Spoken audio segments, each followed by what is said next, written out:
అమ్మ ఉన్న చెల్లి బతుకమ్మ ఆడడానికి వేళ్ళు వాళ్ళు వస్తారేమో అని వెయిట్ చేస్తానా. అవునా నేను నా బొడ్డమ్మ కాడికి వెళ్తున్నామన్నా.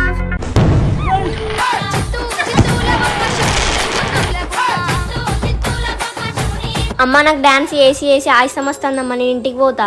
చీకట్లో ఎట్లా పోతావు ఒకదానివి? నాకేం భయం, నేను వెళ్తలే అమ్మా.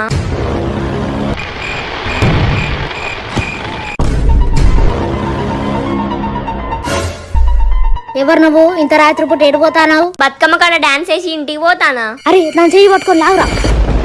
అరే ఈమె అక్కి అన్న వాళ్ళ చెల్లె కదరా. వదిలేండి వదిలేండి, నా చెయ్యి వదిలేండి. పదరా పదరా అక్కి అన్నకి చెప్తాం. అన్న అడ్డకాడ మీ చెల్లిని ఎవరో ఏడిపిస్తున్నారన్నా. నేను ఆడపిల్లని అనుకుంటారా? నేను ఆడపులి, నీ నడువులరా. చెల్లి నిన్నెవరో ఏడిపిస్తున్నారట వీళ్ళు చెప్పిళ్ళు. నన్ను ఏడిపిత్తరా? పోరగాళ్ళకు వాయించిన. ఈ కలికాలంలో ఆడపిల్లలు ఆడ పులుల్లాగానే ఉండాలి.